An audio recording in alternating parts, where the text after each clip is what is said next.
കോശനിർമ്മിതി, vitamin absorption, hormone ഉൽപ്പാദനം എന്നിവയെ സഹായിക്കുന്നതിനോടൊപ്പം ശരീരത്തിലെ പ്രധാന ഊർജ്ജ സ്രോതസ്സായും കൊളസ്ട്രോൾ പ്രവർത്തിക്കുന്നു. എന്നാൽ ശരീരത്തിൽ അളവിൽ കൂടുതൽ കൊളസ്ട്രോൾ അടിഞ്ഞുകൂടുന്നത്, പ്രത്യേകിച്ച് LDL എന്ന ചുരുക്കപ്പേരിൽ അറിയപ്പെടുന്ന ലോ ഡെൻസിറ്റി ലിപ്പോപ്രോട്ടീൻ അഥവാ ചീത്ത കൊളസ്ട്രോൾ, ശരീരത്തിലെ രോഗാവസ്ഥയ്ക്ക് കാരണമാകുന്നു.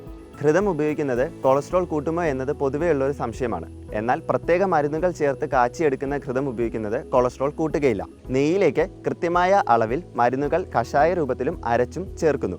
ഇത് കൃത്യമായ പാകത്തിലാണ് ഘൃതങ്ങൾ തയ്യാറാക്കി എടുക്കുന്നത്. ഓരോ രോഗിയുടെയും രോഗാവസ്ഥ, ദോഷാവസ്ഥ, അഗ്നി, കോഷ്ടാവസ്ഥ എന്നിവയ്ക്കനുസരിച്ചിട്ടാണ് ഏത് ഘൃതം എത്ര അളവിൽ സേവിക്കണം എന്നത് തീരുമാനിക്കുന്നത്. ഇത്തരത്തിൽ രോഗിയെ മനസ്സിലാക്കി ഡോക്ടർ കുറിക്കുന്ന ഘൃതം അഗ്നിയെ വർദ്ധിപ്പിച്ച് ദുർമേധസ്സിനെ ശരീരത്തിൽ നിന്നും പചിപ്പിച്ച് പുറന്തള്ളുകയും ചെയ്യുന്നു. ഇവ ഉപയോഗിക്കുന്നത് രോഗകാരണമാകുന്നില്ല എന്ന് മാത്രമല്ല, ആരോഗ്യത്തിന് അത്യുത്തമവുമാണ്.